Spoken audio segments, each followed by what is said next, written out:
Je vous souhaite la bienvenue à tous. Donc ce soir, c'est notre rencontre mensuelle. Je sais plus si j'ai mis à jour l'ordre du jour. Enfin voilà, je m'adapterai parce que comme j'ai pas préparé comme je voulais, n'est-ce pas? Je voulais faire quelque chose autour de l'Avent, un peu dans l'esprit du calendrier de l'Avent voilà, que vous connaissez. Donc je vous ai remis un peu en début de visio là, cette citation: «Le monde est plus qu'un problème à résoudre, il est un mystère joyeux que nous contemplons dans la joie et dans la louange». Voilà. Et je me disais que finalement, c'est peut-être pas si mal que je n'ai pas eu le temps de préparer comme je voulais, parce que ça va peut-être obliger à prendre plus le temps, à être plus dans l'écoute, dans le dialogue. Et on aura tout à l'heure avec nous Camille Constance, qui est une jeune qui fait ses études à Oxford. Elle est française. Et elle a étudié d'abord la géographie, puis ensuite la théologie. Et pour faire le lien entre géographie et théologie, elle s'est intéressée à la question de l'écologie intégrale. Et elle cherchait un stage au mouvement Laudato Si, et donc elle a fait une période en fait comme volontaire bénévole là, cet été. Elle a traduit un certain nombre de prières, justement du guide de prière, ce qui va nous permettre de sortir le guide de prière de manière complète, j'espère, dans pas trop longtemps. Et elle a aussi contribué à la préparation de ce calendrier de l'Avent, donc du coup, elle va nous rejoindre tout à l'heure. Et je pense qu'elle a un peu la pression, je vous le dis, tant qu'elle n'est pas là, parce qu'elle me dit, voilà, devant tout le monde, de présenter. Voilà, donc on essaiera de la mettre à l'aise, parce que je pense qu'elle aura des choses vraiment intéressantes à nous partager. Donc je vous ai mis déjà un petit peu, enfin, je vous ai déjà un peu spoilé vos contemplations avec un P, ça sera mieux.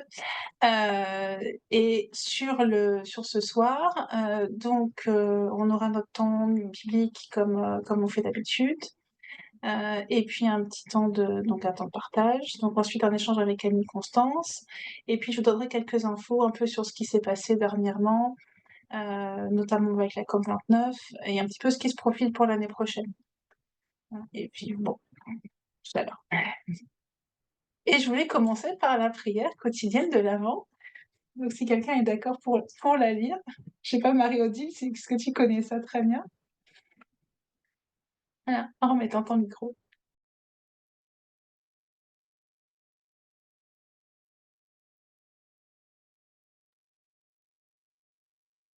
Dieu, notre Créateur, tu nous as révélé ton amour à nous et à la création, une fois pour toutes, grâce à la venue de notre Sauveur Jésus-Christ. Par la grâce de ton Esprit créateur, apprends-nous à célébrer notre foi dans l'incarnation qui a eu lieu dans la création. Seigneur, Jésus, Sauveur de la création, nous te demandons de naître en nous à nouveau, alors que nous cherchons à cultiver l'espérance pour notre maison commune. En tant que tes disciples, apprends-nous à prendre soin de la dignité de tous les êtres vivants et de toute la création, maintenant et à l'avenir. Pendant cette période, trop souvent marquée par la surconsommation et l'excès, permets-nous de rendre grâce et d'honorer tous tes dons dans le monde naturel. Aide-nous à contempler le mystère de la création alors que nous célébrons le mystère de l'incarnation. Nous prions pour les victimes actuelles du réchauffement climatique, à la fois humaines et non humaines. Nous prions pour qu'il y ait davantage d'ambition dans la transition énergétique dans ce pays et mondialement. Nous prions pour que notre gouvernement négocie une sortie mondiale et juste des combustibles fossiles. Et enfin, nous prions pour avoir le courage d'être des prophètes de notre temps, en appelant nos responsables à porter les fruits de la justice écologique. Viens, Emmanuel, fais de nous des personnes encore plus pleines d'espérance pour une planète pleine d'espérance. Fais-nous prendre part à ta lumière d'espérance pour le monde. Amen. Merci beaucoup. Pour ce soir, comme texte biblique, j'ai beaucoup réfléchi, puis je me suis dit qu'on allait reprendre le texte des Bergers. Et on va le lire, et puis après, je vous lirai une petite méditation, et on pourra faire un temps d'échange en petit groupe. Je sais pas si quelqu'un veut lire le texte. de Luc. Allez, j'y vais. Dans la même région, il y avait des bergers qui vivaient dehors et passaient la nuit dans les champs pour garder leurs troupeaux. L'ange du Seigneur se présenta devant eux et la gloire du Seigneur les enveloppa de sa lumière. Ils furent saisis d'une grande crainte. Alors l'ange leur dit, ne craignez pas, car voici que je vous annonce une bonne nouvelle, qui sera une grande joie pour tout le peuple. Aujourd'hui, dans la ville de David, vous est né un Sauveur, qui est le Christ, le Seigneur. Et voici le signe qui vous est donné. Vous trouverez un nouveau-né, emmailloté et couché dans une mangeoire. Lorsque les anges eurent quitté les bergers pour le ciel, ceux-ci se disaient entre eux, allons jusqu'à Bethléem pour voir ce qui est arrivé, l'événement que le Seigneur nous a fait connaître. Ils se hâtèrent d'y aller, et ils découvrirent Marie et Joseph, avec le nouveau-né couché dans la mangeoire. Après avoir vu, ils racontèrent ce qui leur avait été annoncé au sujet de cet enfant. Et tous ceux qui entendirent s'étonnaient de ce que leur racontaient les bergers. Marie, cependant, retenait tous ces événements et les méditait dans son cœur. Les bergers repartirent. Ils glorifiaient et louaient Dieu pour tout ce qu'ils avaient entendu et vu, selon ce qui leur avait été annoncé.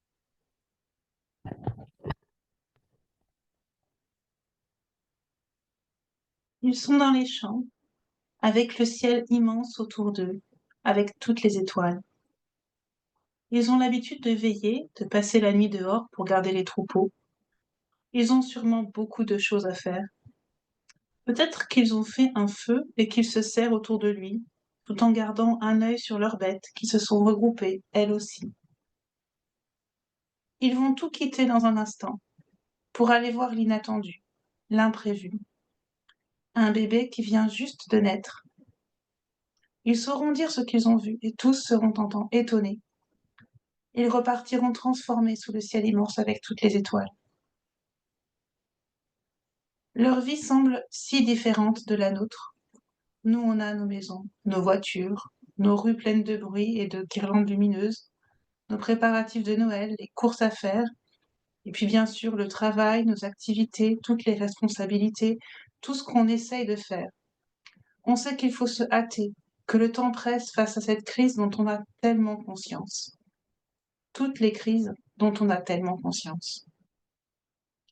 Sur un meuble ou dans nos églises, on a posé une crèche avec quelques santons. Les bergers sont là, et puis Marie et Joseph, et tout un tas d'autres personnages peut-être. Au milieu, il y a la mangeoire, encore vide. Dans nos vies et nos emplois du temps, est-ce qu'on garde cet espace, cette petite place vide, pour que Jésus, tout petit enfant, puisse venir s'y installer?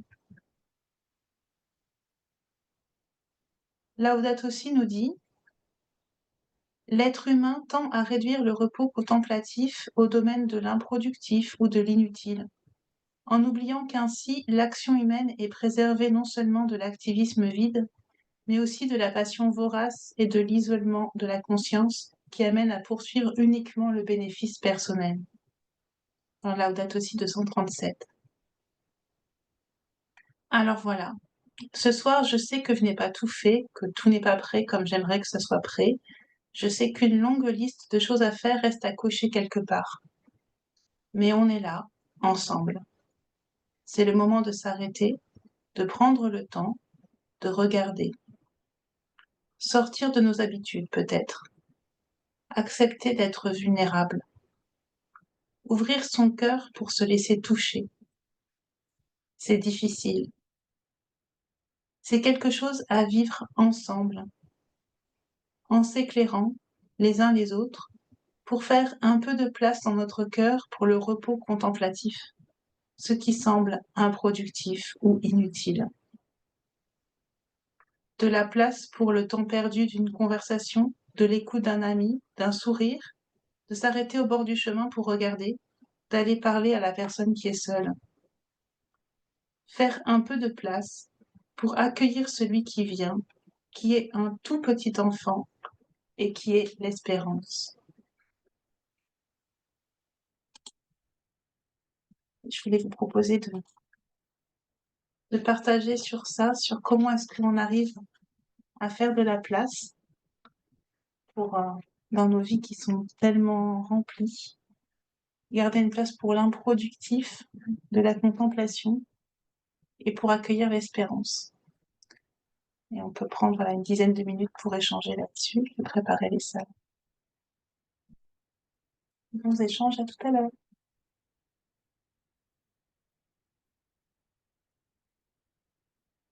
Je relance. Je ne sais pas si une personne ou deux veulent témoigner de ce qu'ils ont échangé dans leur groupe. Puis ensuite, je vous présenterai Camille Constance qui nous a rejoint. Est-ce que quelqu'un veut dire un mot d'une chose qui est ressortie dans l'échange?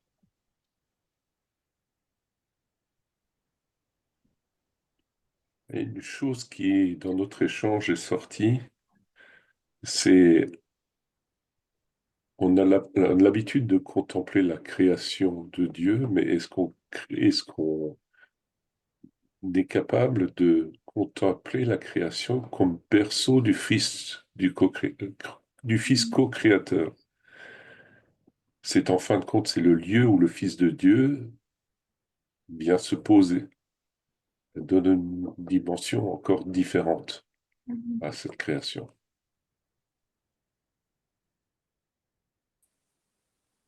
Est-ce que quelqu'un d'autre veut partager ce que vous avez dit en groupe?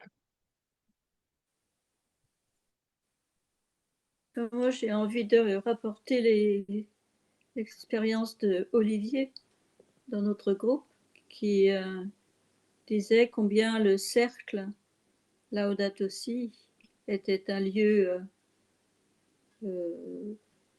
très important pour justement cette dimension spirituelle de prière et de partage. Je disais que mercredi, j'avais ma première réunion du cercle pour depuis cette rentrée. Et on n'était pas nombreux, mais effectivement, c'était aussi une belle expérience de prière, de méditation et de partage. Et ça fait du bien. Est-ce qu'il y a une troisième personne qui peut partager? Puis après, je présenterai Camille Constance. Parce que je pense que ça t'intéresse aussi d'entendre ça, non? Je vais bien parler, oui, Jean-Pierre.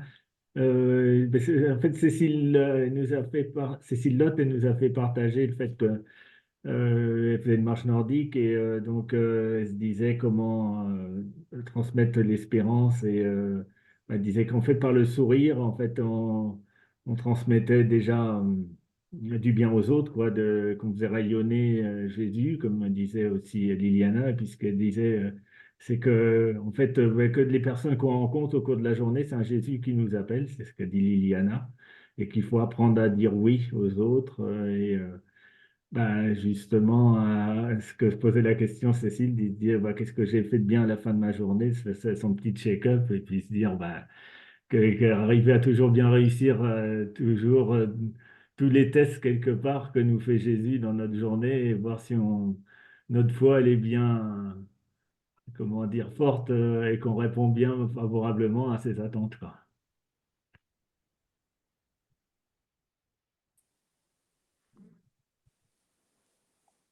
C'est super beau, puis ça me paraît très juste, en fait, ce que vous dites. Et, quand on a préparé un petit peu avec Camille Constance, on ne savait pas trop. Mais c'est intéressant d'entendre ça avant de commencer. S'il y en a un dernier qui veut partager quelque chose, et puis après, je passerai la parole.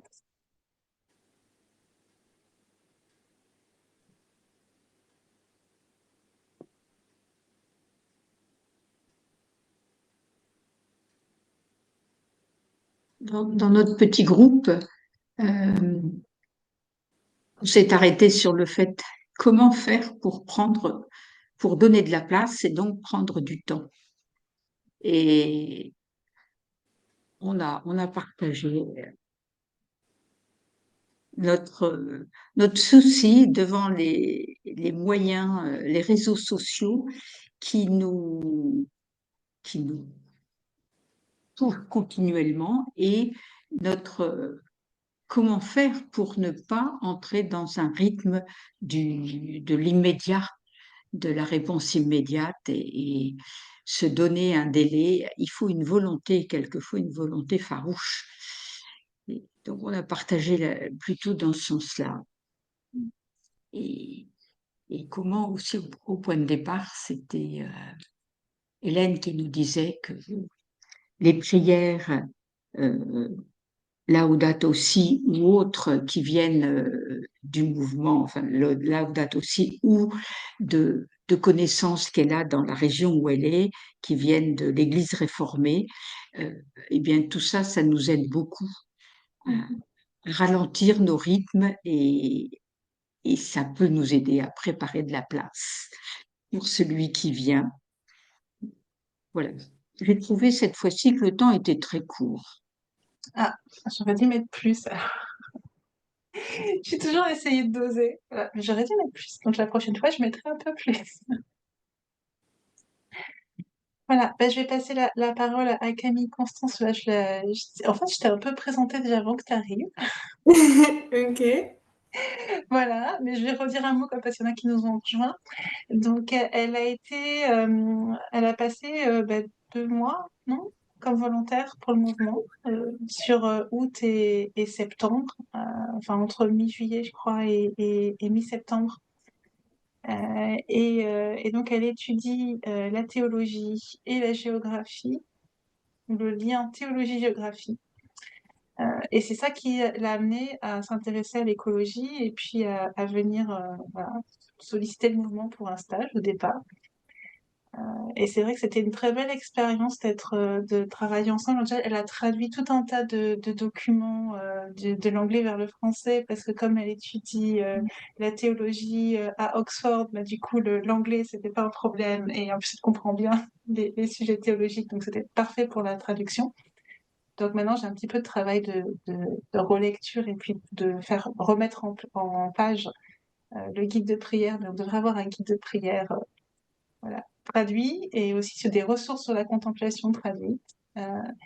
Et on avait aussi, on a beaucoup échangé ensemble sur Laudato Si, sur un peu voilà qu'est-ce qu'il fallait mettre en avant comme thème. Et tout ça a conduit à la proposition de l'Avent là que vous avez eue le calendrier de l'Avent. Et je trouvais ça intéressant de pouvoir échanger un petit peu avec Camille Constance sur tous ces thèmes-là. On se dit qu'on allait faire ça peut-être un peu sous forme de discussion, voilà, comme ça tu nous présentes un petit peu, et puis ensuite on échange avec des questions. Mhm. Voilà, et merci d'être venu ce soir dans un contexte peut-être un peu impressionnant. Mais il n'y a que des gens sympas, je te garantis, il y a aucun souci. Je les connais tous, ils sont tous sympas. C'était aussi intéressant d'avoir les réponses avant enfin, j'étais pas dans les petits groupes, mais de pouvoir entendre un peu ce qui en ressortait. Parce qu'il y avait des choses qui étaient vraiment en écho, je pense, avec ce dont on parlait pour le calendrier de l'Avent. Je suis désolée s'il y a du bruit de fond. Il y a beaucoup de gens à la maison en ce moment. Mais oui, le but, enfin, quand on a commencé notre discussion, je me souviens qu'on essayait de réfléchir à ce qu'on voulait mettre en avant au sein de la associée. Et ce dont on parlait, c'était de si ça valait le coup d'essayer de mettre en avant tout ce qui est contre la consommation au sein de la associée, dans ce côté peut-être plus radical avec lequel certains seront plus familiers que d'autres. Mais donc, on a voulu essayer de retrouver le potentiel radical qui est présent dans la foi chrétienne. Et ça venait avec le fait de penser le temps de l'Avent, la prière, l'incarnation comme des moments qui doivent réellement nous troubler, nous déstabiliser, je pense, dans ce qui est dans notre foi, mais également dans notre vie quotidienne, dans nos pensées politiques, etc. etc. Parce qu'on a l'habitude dès la Toussaint de voir des décorations de Noël qui surgissent de tous les côtés, dès qu'Halloween est fini.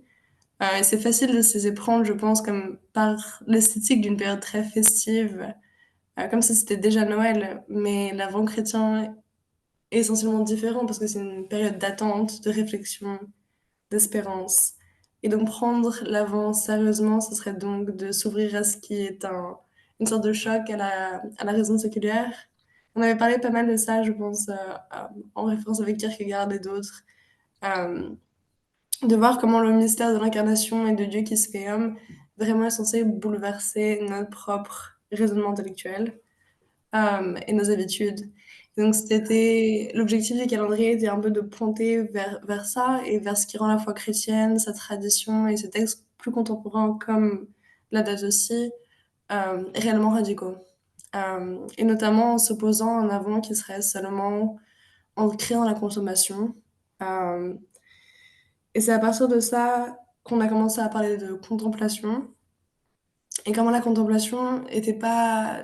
La contemplation, tout ce qui est l'attente et la prière n'était pas seulement quelque chose de passif ou de facile, mais vraiment le refus de participer à cette injonction au consumérisme.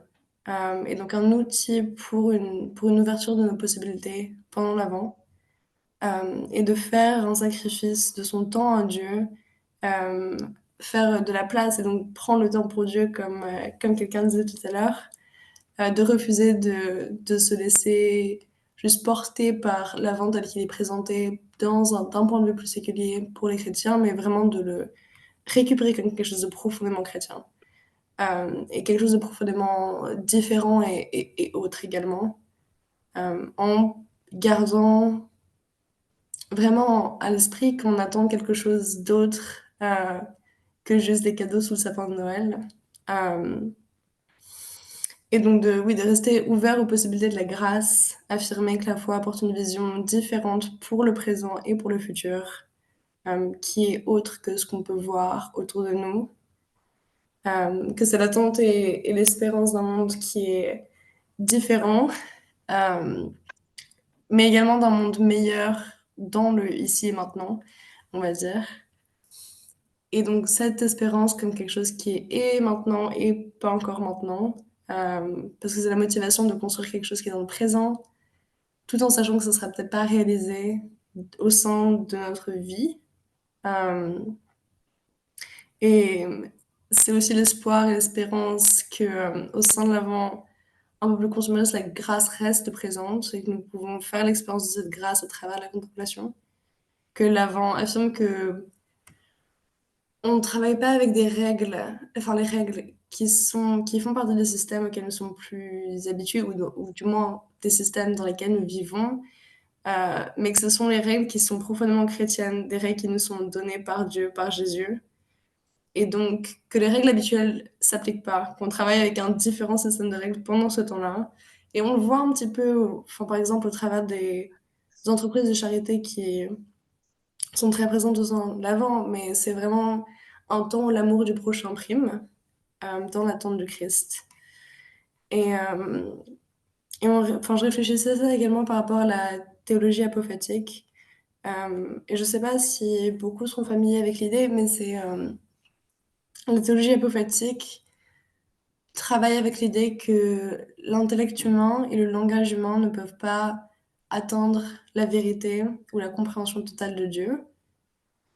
Et donc enfin, ça travaille surtout avec l'idée de, à chaque fois qu'on dit quelque chose, il faut le nier, tel que Dieu est père, mais Dieu est également pas père enfin, dans le sens où on l'entendrait normalement.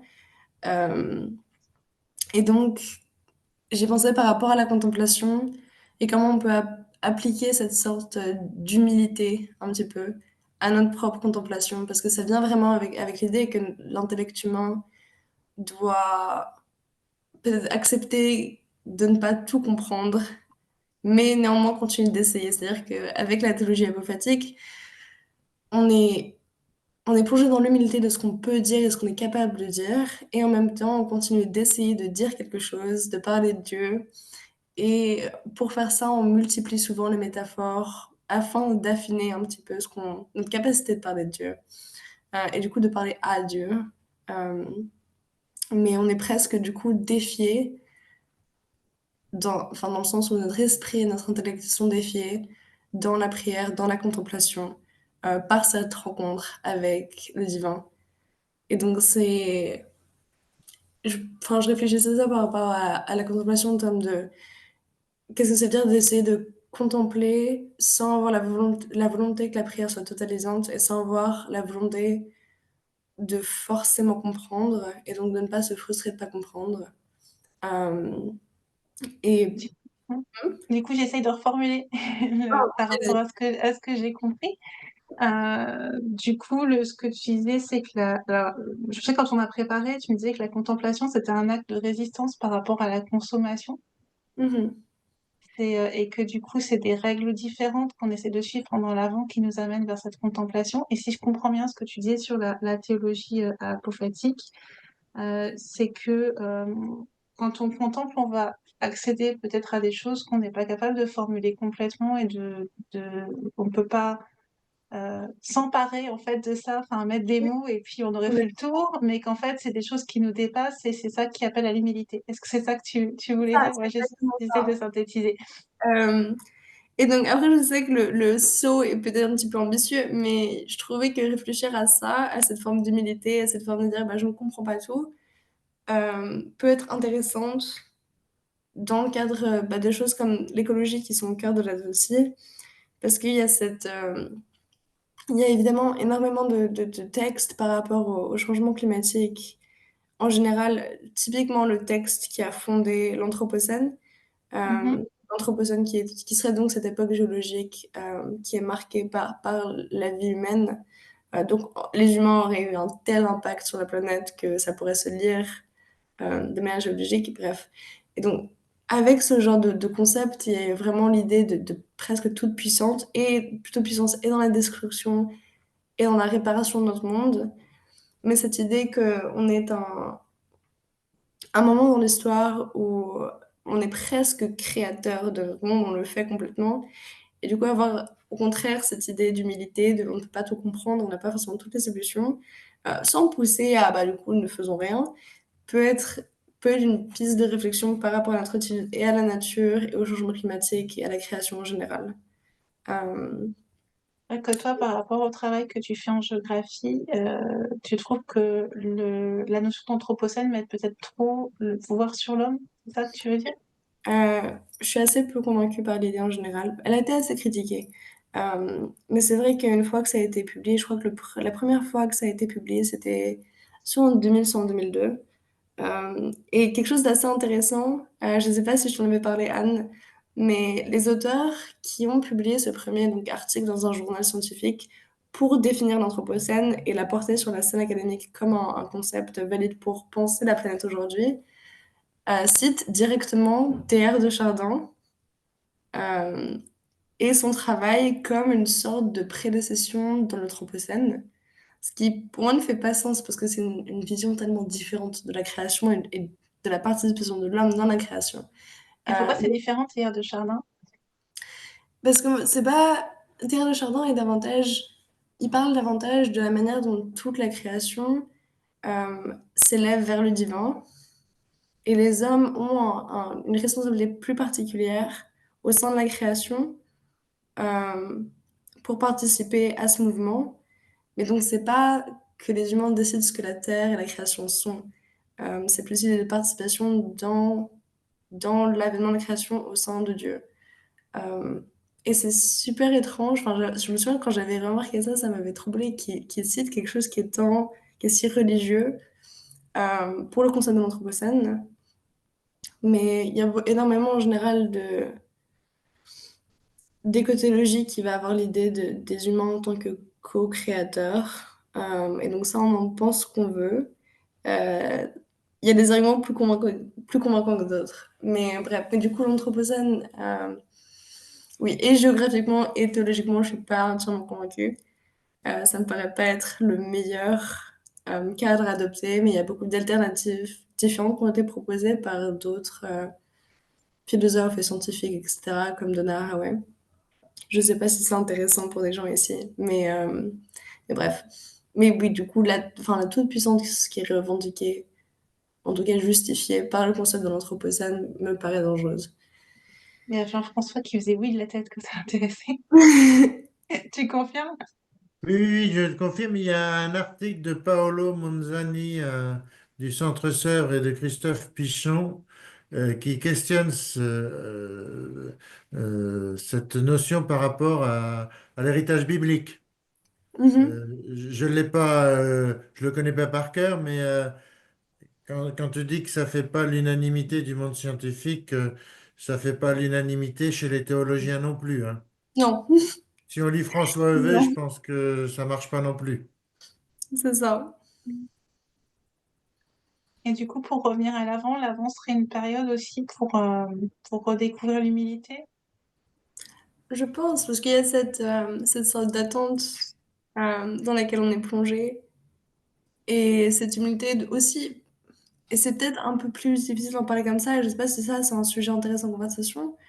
Mais c'est vrai que j'ai pensé en chemin, après qu'on ait fini notre appel, Anne, de se dire également comment est-ce que, en tant que chrétien, on peut se sentir par rapport au fait que l'avant ait été récupéré comme ça de manière tellement différente par un monde plus séculier, et ce que ça veut dire pour notre propre humilité au sein d'un monde où la religion est peut-être moins présente autour de nous directement de manière très très accessible. Et donc je pense qu'il y a et l'humilité en face du mystère de l'incarnation qui arrive vers nous, et de la prière et de la contemplation et de l'attente dans laquelle on est avant Noël.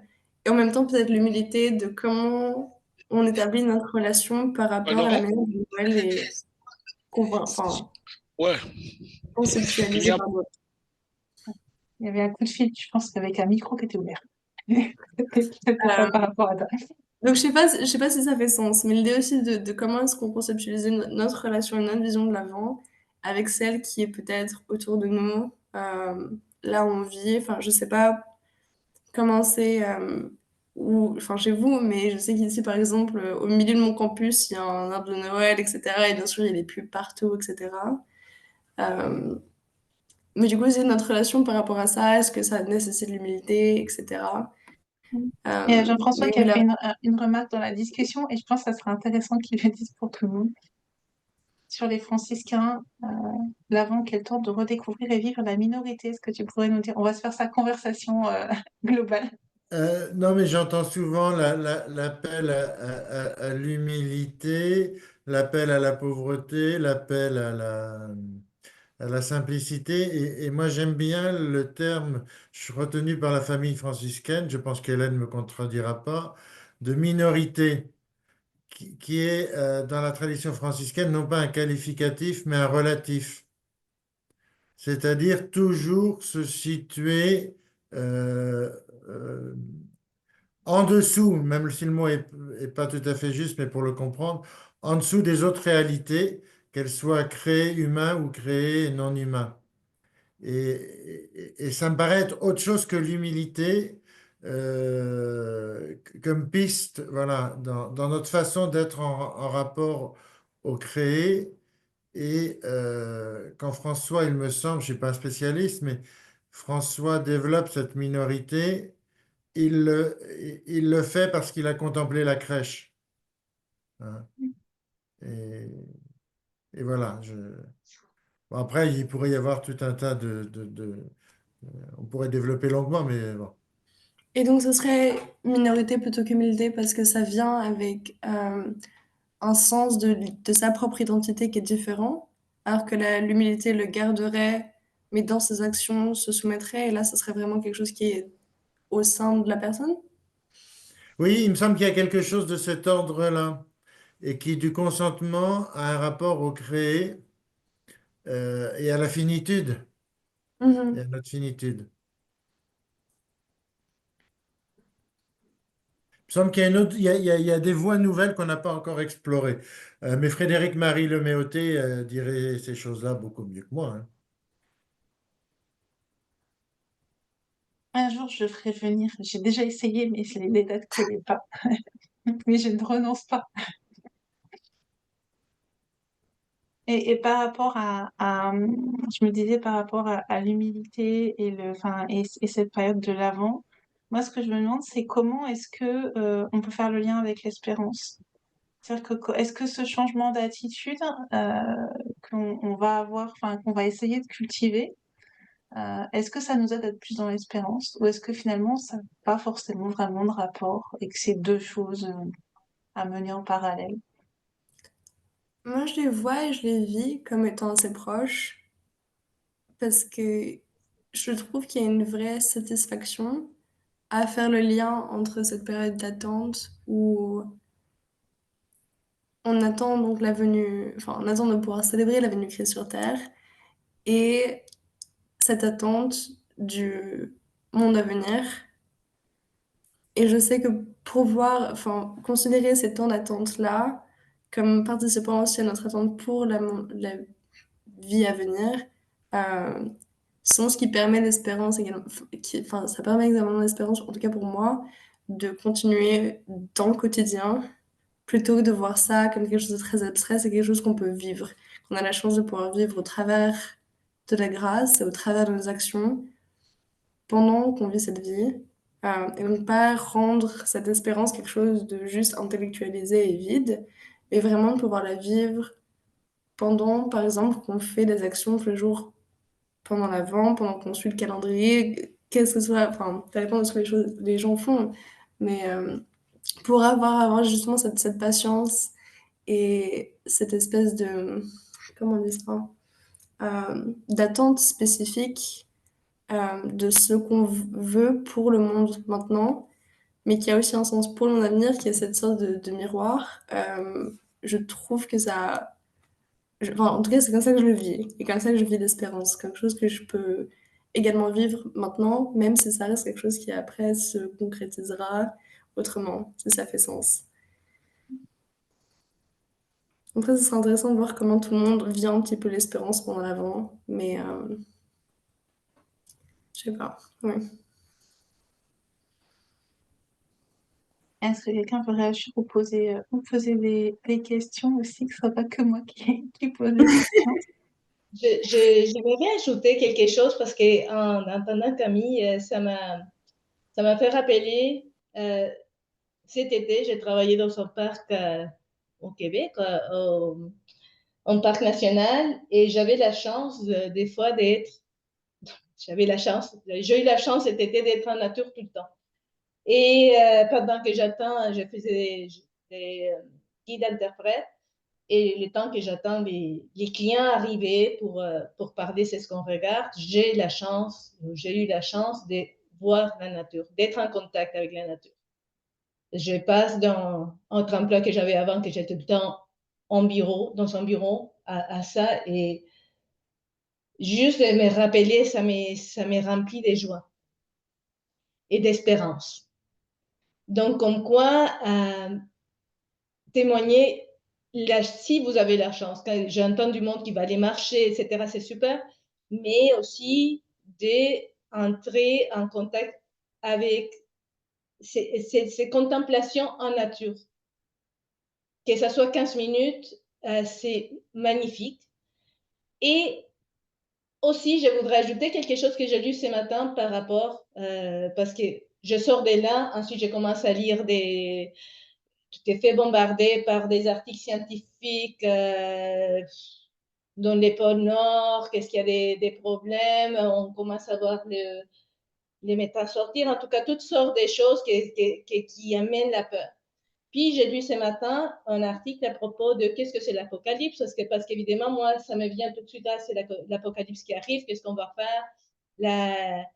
Puis, qu'est-ce que j'ai lu, c'est bon, l'apocalypse, en fait, c'est pas tant la fin, mais c'est une situation où Dieu se trouve. On voit l'amour de Dieu, et c'est là où l'Avent vient à nous ouvrir la chance durant cette contemplation de chercher Dieu, de trouver Dieu et de trouver l'espérance en Dieu. Et oui, il y a des moments qui sont obscurs et ce n'est pas nécessairement seulement le changement climatique, il y a des guerres. il y a des moments très difficiles, il y a des maladies pour beaucoup. Et ça, c'est aussi la fin d'une vie pour quelqu'un. Tu n'as pas nécessairement de penser à la fin du monde, c'est la fin de ta vie, la fin de la vie de quelqu'un qu'on aime. Donc, de trouver Dieu là-bas. Et donc, tout ça pour dire, profiter de l'avant pour aller chercher cette espérance et d'avoir vu juste quand on a la chance de marier, c'est la prière contemplative avec la nature, en nature, c'est quelque chose que c'est extraordinaire et que je me dois revivre, je veux les faire à tous les jours autant que possible. Donc, c'était mon petit bout de témoignage, des souhaits à faire cet avant pour tout le monde. Mais c'est intéressant parce qu'il y a cette idée que des fois, c'est presque par surprise qu'on va être dans la contemplation parce qu'on a du temps tout d'un coup qui est figé parce qu'on attend et c'est bien d'être ouvert à ce qui peut se passer pendant ce temps-là. Et puis moi, ce que j'entends aussi dans ce qui a été dit, c'est que finalement, on est aussi dans l'avant appelé à vivre une espérance incarnée. Et je trouve que c'est intéressant de se dire que cette espérance, elle s'incarne comme notre Dieu qui s'incarne en fait. Jean-Yves. Oui, Oui, donc est-ce qu'on pourrait avoir par écrit ce que Camille Constance a dit? Je peux absolument écrire un résumé si vous voulez et Ce serait l'envoyer à bien Anne pour aussi. qu'elle le transmette. Autrement, sur ce que tu disais à la fin, l'espérance dans le quotidien, dans nos actions, pas intellectuelles. En ce moment, moi j'ai une voisine qui est très fragile, qui a fait plusieurs tentatives de suicide. Eh bien, elle vient de rentrer de l'hôpital. Eh bien, j'essaye de passer du temps avec elle, de marcher avec elle, de lui donner un peu une vie sociale, une vie de relation. Et c'est ça mon espérance en ce moment, qu'elle se raccroche, qu'elle puisse se raccrocher un peu plus qu'avant. C'est très beau. Et c'est exactement ça, je pense, l'esprit, oui. Je trouve aussi que ce que Camille, tu disais par rapport à cette espérance à venir encore du Christ qui récapitulera tout en, voilà, tous en tout en lui, quoi. Je trouve justement que le temps de l'Avent nous le rappelle, parce que je trouve qu'on est dans des sociétés qui, qui oublient un peu cette réalité-là de la fin et de l'après, quoi. Et que des fois, il faut les grands événements de la vie, des échecs ou des morts, pour se le rappeler. Et là, le temps de l'Avent nous le rappelle, mais dans un contexte autre. Et par rapport à à ce qu'on vit au niveau du mouvement et tout ce qui au niveau écologique, tout ce qu'on disait, je crois que ça aide à relativiser les choses aussi de la vie. Et donc, par rapport à notre société de consommation et tout ça, quand on remet ce sens-là, que le but ultime de la vie, c'est pas c'est pas que là, quoi, ce qu'on vit ou cette consommation, ça renvoie à plus large et plus grand. C'est ça, oui. Et je sais pas si c'est exactement en rapport, mais par rapport à ce que tu disais pour ce qui est un sentiment peut-être de vulnérabilité, je sais que j'y pense beaucoup dans mes prières personnelles, mais aussi par rapport à des discussions autour de l'écologie, parce que beaucoup de textes sur l'écologie parleront de l'idée de la plaie, d'une plaie ouverte. Et à chaque fois que je dis ça, ça me fait penser au corps du Christ. Euh, et donc, et je sais que enfin, dans ma prière personnelle, pour beaucoup, j'essaie de prier pour une plus grande vulnérabilité presque, parce que ça vient avec cette ouverture radicale qui est représentée par les plaies du Christ, cette ouverture radicale au monde, qui est donc physique, mais également celle de l'esprit, de l'âme et du cœur. Euh, et je trouve ça être une manière un peu intéressante de aussi, pour penser à tout ce qui est la consommation et comment on vit ça tous les jours, à quel niveau on en souffre, qu'on en soit conscient ou non. Et bref.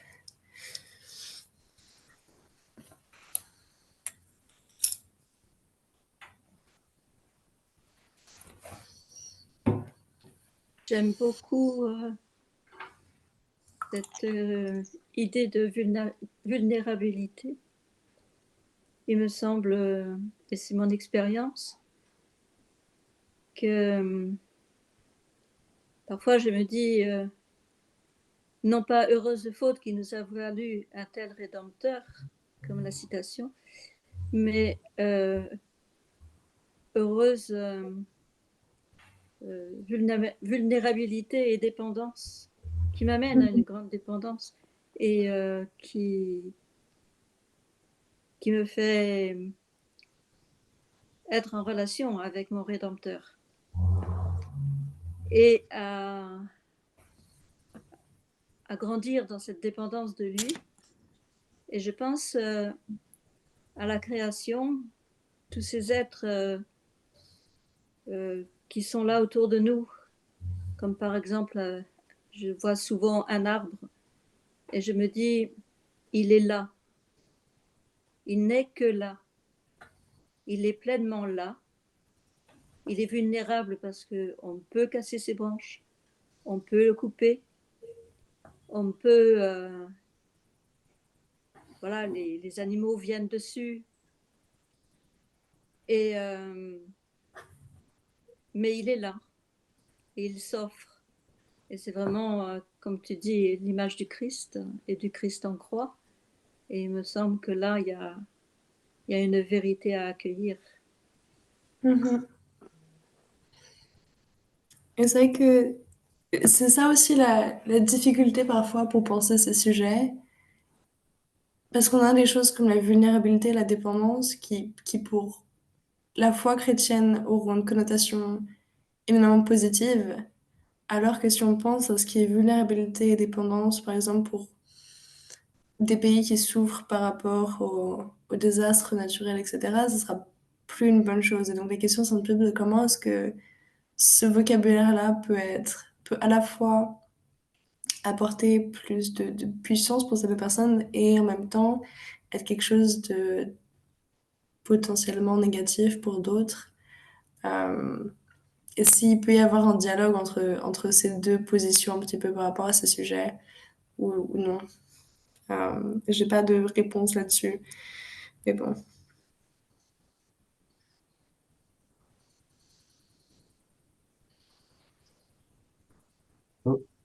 Intervenir, avec tout ce qui se dit, j'aurais envie de dire plein de choses. Euh, Moi, je voudrais dire que j'ai tendance à être assez, quand on regarde le monde tel qu'il est, j'ai tendance à être rempli de désespoir, hein. Et en même temps, ce que je me dis, c'est qu'on nous donne à voir, que ce soit le consumérisme ambiant, surtout avant Noël, les guerres, enfin, tous les désastres qu'on peut voir, on est inondé et fragilisé et on est dans cette anxiété permanente, hein. Mais en fait, ce qu'on nous donne à voir, c'est l'écume. Et l'espérance, effectivement, la vraie réalité, c'est ce qu'il y a sous l'écume, c'est-à-dire le fond des océans, les mouvements, les courants qui se passent. Et ça, on n'en est pas maître et il faut y rentrer dans cette écume. Et je parlais, enfin, dans notre petit groupe du cercle Laudato Si, de euh, ces temps où on se met à l'écoute, à l'écoute de la parole de Dieu et c'est très ressourçant et ça nous permet de voir plus loin. Moi, je pense aux années 30, il y a des prophètes qui voyaient bien ce qui se passait, qui voyaient bien la réalité du monde, un monde qui courait au désastre avec la guerre mondiale, et qui pourtant voyaient plus loin.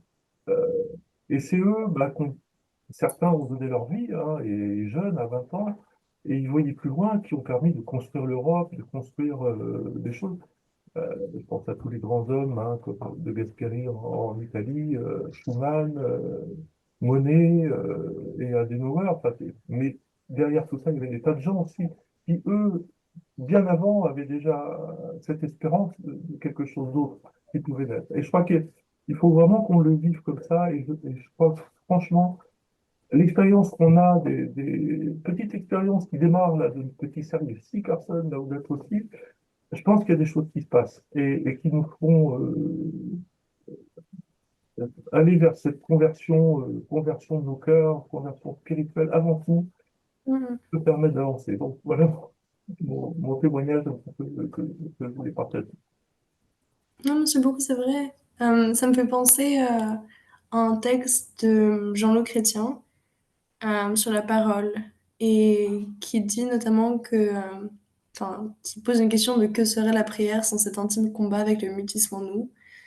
Euh, et qui parle aussi des heureuses blessures de la parole et de la prière toujours comme une réponse à l'appel de Dieu, mais qui parle également de la prière et de la parole comme quelque chose qui élève la création avec nous vers le divin. Euh,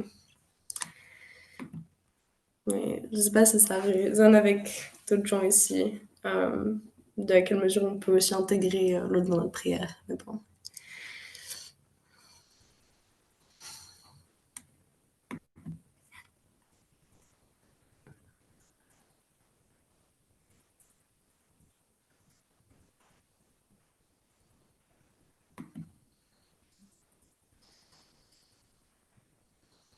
Euh, Moi, j'ai bien aimé entendre parler de la contemplation et du sacrifice de son temps à Dieu, de prendre, alors au moment de l'Avent en particulier, et j'ai fait une expérience ces derniers jours.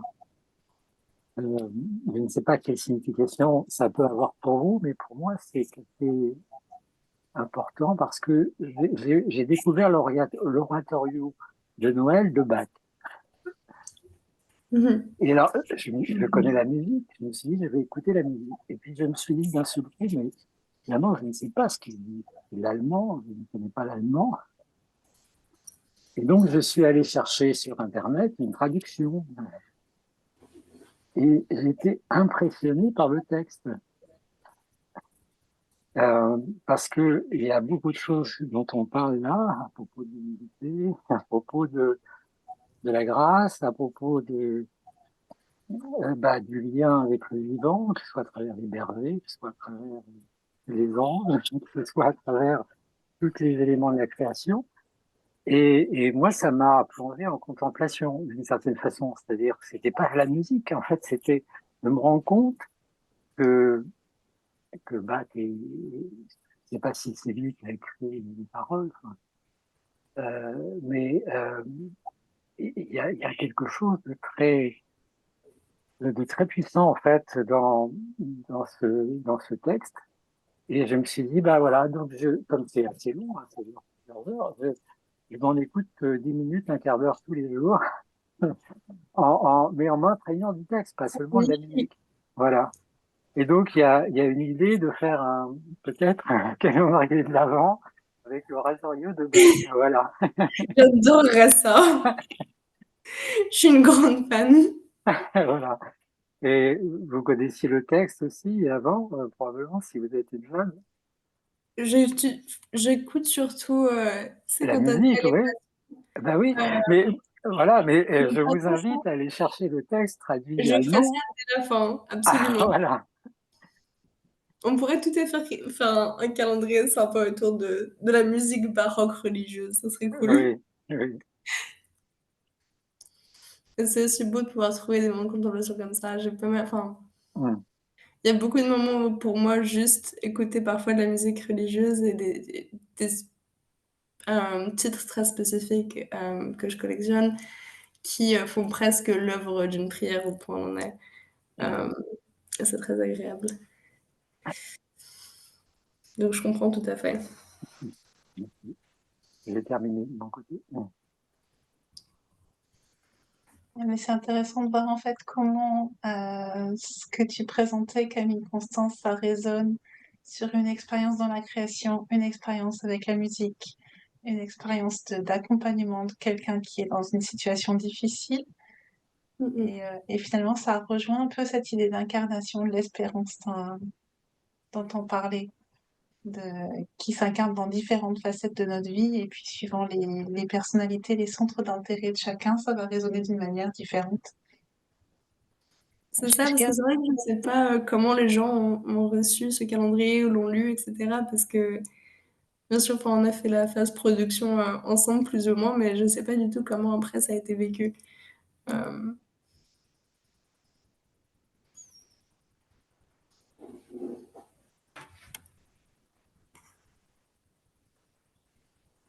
garde un œil sur l'heure parce qu'en fait, il est 10h moins 10. C'est vrai on s'est mises toutes les deux dans une situation de vulnérabilité, de commencer cette réunion qu'on n'avait pas forcément pu préparer comme on aurait voulu. Et je trouve que c'est très intéressant aussi de voir comment ça a généré un dialogue qu'on n'aurait pas imaginé, en fait, avec des contributions multiples de personnes différentes. Inquiète de rien avoir à dire, mais au final, c'est vrai que la multiplicité un peu de ces interventions, ça rend ça beaucoup plus intéressant que juste m'écouter parler toute seule pour une demi-heure. Voilà, donc je te remercie beaucoup. Je ne sais pas s'il y a des gens enfin, quelqu'un qui serait frustré, qui n'aurait pas pu poser une question. Jean-François. J'ai cru comprendre que Camille Constance était en lien avec Oxford. L'année dernière, j'ai fait mon master là-bas, oui. Est-ce que tu connais ce bouquin? Oui, j'adore Celia Dean Drummond. C'est au travers d'elle que j'ai commencé à découvrir l'écothéologie quand j'étais en licence. Elle est à la tête, pour ceux qui ne connaîtraient pas, de l'Institut de recherche sur la date aussi au sein d'Oxford, à Campion Hall, qui est le collège jésuite. Oui, enfin, moi je la trouve brillante. J'aime beaucoup ce qu'elle fait. Donc, je ne vais pas perdre mon temps à lire le bouquin, je ne l'ai pas encore ouvert. Si, ça vaut le coup. Ah Moi, je oui, trouve c'est que ça vaut ça. le coup. Tu nous Moi, donnes, j'aime tu beaucoup nous ce donnes qu'elle la fait. référence, Jean-François? Celia, alors je ne sais pas comment on prononce son nom. Celia Dean Drummond. C'est en Dean anglais? Drummond. Écothéologie, et c'est aux éditions jésuites. C'est en français? C'est une traduction français. française de Amaury Le Bastard de Villeneuve et Xavier de Bénazet. Écris dans le chat, s'il te plaît. Ah oui, que je mette ça dans le chat. Ah Oui. ben, il faut, oui, Si laissez-moi tu veux taper, j'arrive. l'écrire, si tu veux. Oui, je veux bien. C'est lequel d'elle? Moi, c'était Xavier de Bénazet qui m'en avait parlé parce qu'effectivement, il a fait la traduction de ce livre. Et apparemment, il y a tout un tas de références qui sont accessibles gratuitement, mais uniquement en anglais. Oui. Et donc, ils ont décidé de traduire ce livre-là, mais je pense qu'il est sorti il n'y a pas très très longtemps. Ah ben, il y a un mois et demi, 2 mois. Voilà. C'est quoi le titre du livre, pardon, en français? Écothéologie. Ok, d'accord. Le titre français. Hein. Mais elle est très très bonne. Et il y a aussi pour ceux qui pourraient s'intéresser à des ressources en anglais. Si vous allez sur le site de ce qu'on appelle je vais vous envoyer le lien, vous savez quoi, ça va être plus facile. Ils ont en gros plein de ressources en ligne qui sont accessibles comme ça sur l'écologie intégrale. Je crois que la majorité est en anglais, mais si jamais ça vous intéresse, si vous voulez regarder des traductions après potentiellement de ce genre de choses, ils ont énormément de choses qui sont listées là-dessus sur leur bibliothèque en ligne. Voilà. Merci. Mais oui, du coup, elle est top. Absolument. Enfin, en tout cas, moi, j'aime beaucoup. Mais tu pourrais nous dire ce que tu en as pensé après. Je sais pas s'il y a une dernière remarque, sinon je passe sur la partie un peu plus les nouvelles. Camille nous a posé une question. Elle est intéressée par nos réactions concernant le calendrier. Tout à fait. Alors, on ne veut pas trop la décevoir. Oui. Le calendrier, moi, j'ai découvert il n'y a pas longtemps, tardivement. Je me souviens, avec Christian et Christopher, nous avons fait la fameuse formation des cercles Laudato Si. Et il a été question de ce calendrier. Et quelqu'un disait que sur les petites vignettes de chaque jour, voilà, le calendrier proprement dit, on a cherché à cliquer dessus pour voir s'il y avait un lien avec quelque chose. Mais en fait, il n'y a pas de lien. Donc, c'était un peu décevant. Et c'est simplement que, si j'ai bien compris, chaque jour, je suis invitée à prier, à m'ouvrir à quelque chose. Par contre, reprendre les phrases, une phrase de l'évangile des dimanches de l'Avent, permet effectivement de faire une méditation. Et moi, j'aurais souhaité l'envoyer aux paroissiens sur notre moyen de communication à tous, le WhatsApp, de façon à les aider aussi à cheminer dans l'avant avec ce calendrier. Mais il aurait fallu que je le remanie de façon à le mettre davantage à la portée de chacun. Mais l'idée est très, très intéressante. Hein. Ouais. Voilà, ma petite expérience. Merci beaucoup. Par rapport au fait qu'il n'y a pas des choses tous les jours, en fait, on serait bien parti avec Camille Constance sur un truc par jour. C'était le but, oui. Voilà. Et au niveau international, c'est vrai que la direction, c'est de faire un thème par semaine. Donc, on s'est dit, est-ce qu'on fait un calendrier spécifique pour la France en mettant une chose par jour, mais on n'a pas réussi à le faire dans le temps qui nous était réservé. Par contre, il y a le diocèse d'Évry qui en a fait un calendrier de l'Avent avec une chose par jour. Donc, ils ont repris sur les jours, enfin les dimanches où il y avait des choses du calendrier et ils ont complété. Et je sais qu'il y a un autre diocèse, enfin, il y a au moins 2 autres diocèses qui ont repris ce calendrier de l'Avent pour faire une proposition diocésaine. Et ça, j'avais pas eu l'occasion de te le dire, Camille Constance. Du coup, je te le dis comme ça, tu sais que ça fait, voilà. Et ça, c'est rien qu'en France, donc je sais pas dans les autres pays, mais voilà, c'est quelque chose qui peut grandir et, voilà, et grossir un peu. Et c'est bien aussi parce que ça devient plus collaboratif presque. C'est comme ça, j'imagine. Alors, il est 57, je veux pas garder les gens trop longtemps après 22 heures, mais si jamais quelqu'un veut dire encore un truc, je veux pas non plus frustrer, donc j'irai vite sur les nouvelles. Et puis je laisserai la salle ouverte jusqu'à 22h30 comme d'habitude pour les échanges un peu plus libres.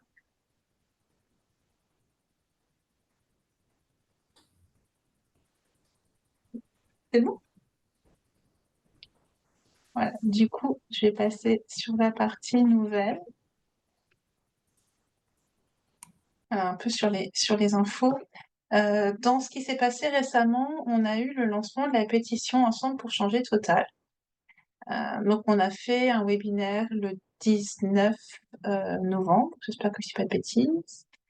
Et il y a eu une première action au pied de la tour Total, qui était une action de prière et aussi de sensibilisation le soir. Et l'idée, c'est que les gens qui étaient là priaient, allumaient des bougies et allaient aussi rencontrer les salariés de Total pour échanger avec eux. Et leur proposer, s'ils le souhaitaient, de prier ensemble. On a eu un retour de cette action. Je crois que... Alors, est-ce que Cécile y était? Non, je sais Oui, plus. oui, j'y suis allée avec Aurélie. C'était un temps assez Est-ce que conséquent. tu veux dire un mot rapidement, du coup, sur comment... Oui, alors c'était un temps qui était très très bien préparé par le mouvement Laudato Si et le collectif Lutte et Contemplation, qui s'est décliné en plusieurs temps. Il y a eu un temps de prière, un temps de théâtre, un temps de chant chrétien. Et puis pendant qu'on priait, certains allaient effectivement à la rencontre de salariés de Total. Il n'y en a pas eu énormément. Et c'était une heure qui était un peu difficile parce que c'était à 7 heures, donc enfin de mémoire, oui, c'était tard quand même. Mhm. Et du coup, ben, les gens étaient pour déjà beaucoup sortis. Mais c'est pas grave, de toute façon, les gens qui organisaient ne pouvaient pas se libérer plus tôt, donc on a fait comme on a pu. Non, c'était un temps qui était très beau et très réconfortant pour chacun d'entre nous parce que comme à chaque fois qu'on fait quelque chose ensemble, ça nous redonne, alors là pour le coup, de l'espérance, de l'énergie, euh, voilà. On a eu un très Donc, beau témoignage pendant le webinaire. Excuse-moi, je croyais que tu avais fini. oui, non, et sans regret, c'était un réel effort pour Aurélie et moi d'y aller, et puis on y est allé à trois en fait, Et encore une fois, l'émulation de l'un et de l'autre font que on y va, quoi. Alors que tout seul, c'est souvent plus difficile. Et puis dans le froid, enfin, il y avait des conditions un peu particulières quand même. Non, c'était un très beau temps, ouais. Non, je disais pendant le webinaire, quelqu'un qui était là-bas témoignait Oui, parce qu'elle elle allait rencontrer oui, les salariés de Total. oui. Et elle disait quelque chose qui m'a beaucoup touchée, ou bon, il y en a qui n'ont pas forcément envie de parler et tout, mais il y en a avec qui elle a vraiment eu des échanges, et qui disait c'est la première fois qu'on voit une action qui est pas contre nous, mais qui est avec nous.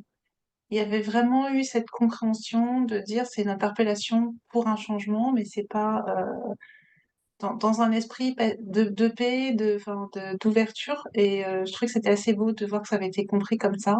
Oui. Depuis le lancement de la campagne, ça suscite énormément de questions, ce qui est très intéressant. Mm. Je pense qu'on est sur une idée qui est pas forcément si évidente pour tout le monde. Et les conversations qu'on peut avoir suite à dans le cadre de cette pétition sont vraiment très intéressantes. Parce qu'en fait, on met le doigt là où ça fait mal quelque part, en Ah oui. disant il faut changer Mm. au niveau économique, les Mm. entreprises fossiles, il faut qu'elles changent de modèle parce que on peut pas continuer à dire qu'on va exploiter les énergies fossiles pendant 20 ans ou 30 ans. Donc il faut pas qu'ils continuent à faire des nouveaux projets, des nouveaux projets d'extraction qui vont forcément durer longtemps dans le temps. Et quelque part, tout le monde est d'accord pour dire qu'il faut sortir des fossiles, mais là, on est vraiment sur le truc difficile, là, sur quelles sont les conséquences, voilà, pourquoi vous faites ça, pourquoi s'adresser à Total. Voilà. Donc un peu, voilà, là, rapidement, juste pour resituer que c'est une campagne en France sur Total, mais il y a d'autres campagnes similaires dans d'autres pays. L'idée, c'est vraiment d'interpeller l'ensemble de l'industrie des fossiles pour appeler un changement. Et je pense que tous ces échanges qu'on peut avoir dans ce cadre-là, ça fait aussi cheminer beaucoup de gens, et c'est intéressant. Voilà.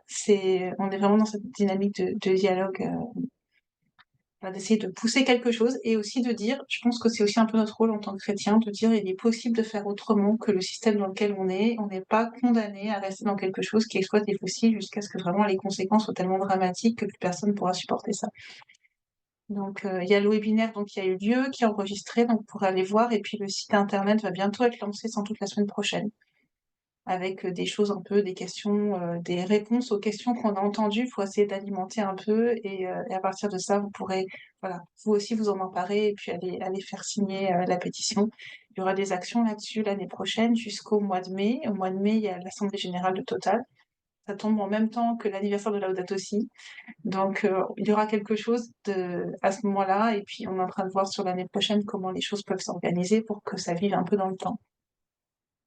Je voulais vous dire un mot aussi sur la COP. Moi, j'aime beaucoup cette photo, alors je vous l'ai remise, d'un Christ qui a été retrouvé à Valence dans les inondations et qui était un peu le symbole pour les Espagnols des victimes des inondations. Et je trouve qu'on retrouve, là, quand Camille Constance parlait des plaies du monde qui sont les plaies du Christ, là, on retrouve vraiment quelque chose de très fort dans cette image-là. On avait proposé des ressources pour la COP. Moi, j'ai pas forcément eu beaucoup de retours pour savoir comment ça avait été utilisé. Par contre, ce qui est très intéressant, c'est qu'effectivement, il y a des gens qui demandaient, et on sent que le moment de la COP est un moment propice pour une action chrétienne, à la fois de prière et d'interpellation. Moi, j'avais pas forcément anticipé ça, donc de cette manière-là. Et c'est quelque chose un peu large au niveau des diocèses, au niveau de certains partenaires qui nous ont aussi demandé est-ce qu'il y a des ressources. Donc, on a fait quelque chose, on a partagé. Je remercie à nouveau ceux qui m'ont aidé à préparer ça. Je pense que l'année prochaine, il y aura vraiment quelque chose à faire dans la perspective de la COP 30, en anticipant plus, en s'associant à plusieurs organisations pour vraiment avoir cette dynamique, parce que la COP 30 va être une COP beaucoup plus stratégique au niveau des décisions. Puisque c'est là que les États vont décider de sur leurs prochains objectifs en termes de réduction de leurs émissions. Et c'est aussi une COP qui a lieu au Brésil, dans un pays où il y a beaucoup de chrétiens, beaucoup de catholiques. Donc, en tant que chrétien, ça sera plus facile aussi de faire porter une voix que dans un pays comme l'Azerbaïdjan, où là, le contexte est quand même très différent. Donc, sur place, il y avait mon collègue Igor qui était là-bas, qui nous disait qu'il a rencontré beaucoup de gens, parce que c'est aussi un moment, voilà, pour rencontrer des partenaires, des gens un peu de haut niveau. Il a rencontré des personnes du gouvernement aussi brésilien, Et son objectif, c'était vraiment, bon, d'une part, de marquer la présence du mouvement qui est présent depuis le début du mouvement dans les COP, et aussi de justement préparer cette COP 30 en rencontrant des personnes sur place. Donc il y a beaucoup de choses qui vont se préparer au Brésil. Il y a beaucoup de liens entre le mouvement Laudato Si, la conférence des évêques là-bas, avec aussi la conférence des évêques d'Amérique latine. Voilà. Donc ça, c'est des choses qui seront un peu à suivre, on va dire, l'année prochaine. En France, on a eu cette déclaration du CRCF, donc tous les responsables religieux, voilà, chrétiens et puis musulmans, juifs, bouddhistes, qui a interpellé le président de la République et le Premier ministre, qui était quand même un texte qui était assez fort. Il y a aussi eu le CCF qui a fait une prière qui était destinée à être envoyée à toutes les églises, mais elle est sortie assez tard, donc je ne sais pas si c'est arrivé jusqu'en bas. Mais en tout cas, c'est quelque chose qui a été déjà bien utile. Et c'était Jacques qui me disait que ça avait été utilisé notamment dans le diocèse d'Angoulême pendant une journée diocésaine, voilà, qui n'était pas sur l'écologie, mais du coup ça avait pu être mis en lien. Voilà. Et tout ça pour dire qu'on sent qu'il y a une dynamique et qui va être beaucoup plus forte l'année prochaine. Moi, c'est pour ça que j'avais des déplacements et que j'avais pas eu le temps de préparer la réunion comme j'aurais voulu. Mais il y a un certain nombre d'acteurs qui sont à vouloir préparer des choses pour la COP 30. Donc sûrement qu'au cours de l'année, on va en parler. Les choses se mettent en place et il y aura des choses au moment de la semaine Laudato Si, au moment du temps pour la création, au moment de la COP sur l'année prochaine. Enfin, pour 2025. Alors, c'est une année anniversaire, puisque c'est l'anniversaire de l'encyclique Laudato Si, qui a 10 ans, c'est l'anniversaire de la COP 21 de Paris, c'est l'anniversaire du mouvement Laudato Si, et c'est aussi l'anniversaire du Cantique des créatures de François d'Assise, qui a 800 ans, les autres c'est 10 ans. Donc c'est une année importante, et au niveau du mouvement, au niveau international, il y a eu des réunions avec un certain nombre de partenaires, et l'idée c'est d'avoir en thème, en fil rouge pendant l'année, susciter l'espérance, avec un peu deux dimensions. Une dimension de dire célébrer tout ce qui a été fait, et tout ce qui est fait par l'Église, et même les églises, au-delà, les autres églises chrétiennes, autour de l'écologie, et en même temps être dans l'engagement et dans l'interpellation dans la perspective de la COP 30. En disant au gouvernement, maintenant il faut prendre des décisions, c'est important de mettre en place vraiment les mesures pour lutter contre le changement climatique. Donc il y aura un site internet qui va sortir, qui permettra de recenser un peu toutes les initiatives, et après dans les différentes régions, les différents pays, ça va être décliné.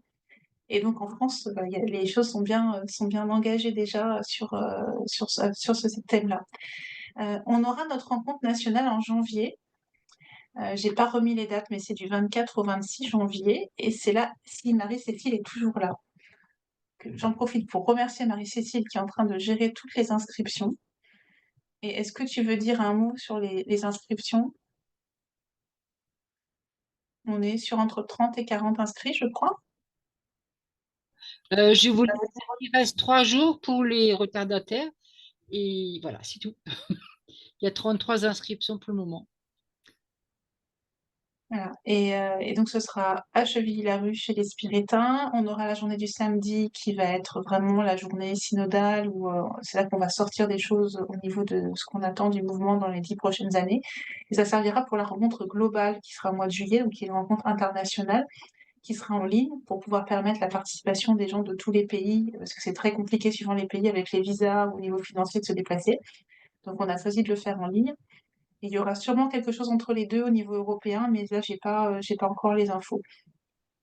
Et en tout cas, moi j'avoue que quand je vois la liste des noms qui sont inscrits, je suis tellement contente qu'on se retrouve en présentiel et qu'on puisse vivre des temps ensemble, et aussi d'avoir une équipe qui organise ça. C'est vraiment bien. Donc la COP 30, j'en ai parlé, ça sera vraiment quelque chose de très important. Et le temps pour la création, il y a des gens qui m'ont déjà demandé le thème, donc je ne connais pas le thème, mais je sais que par contre il sera annoncé à la fin de la semaine de prière pour l'unité des chrétiens. Donc la semaine de prière pour l'unité des chrétiens, je ne sais plus les dates en tête, mais je sais que le 19 janvier, ça doit être à peu près le dimanche qui est dans la semaine, donc ça va être dans ces eaux-là. Et l'idée, c'est de l'annoncer tôt pour qu'il puisse y avoir, au niveau de chaque pays, des gens qui travaillent sur ce thème et qui proposent des ressources. Et on l'avait fait avec l'Église verte cette année.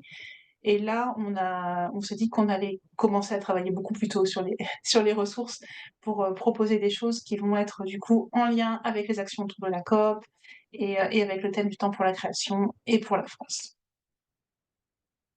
Et j'ai dû faire le tour des annonces que j'avais. Et il est 22h10.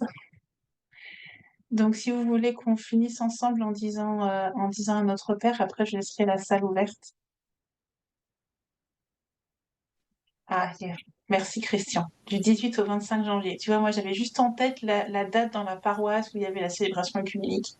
Donc je sais que le dimanche 19 c'est ça, mais je ne savais plus quand est-ce que c'était. Voilà.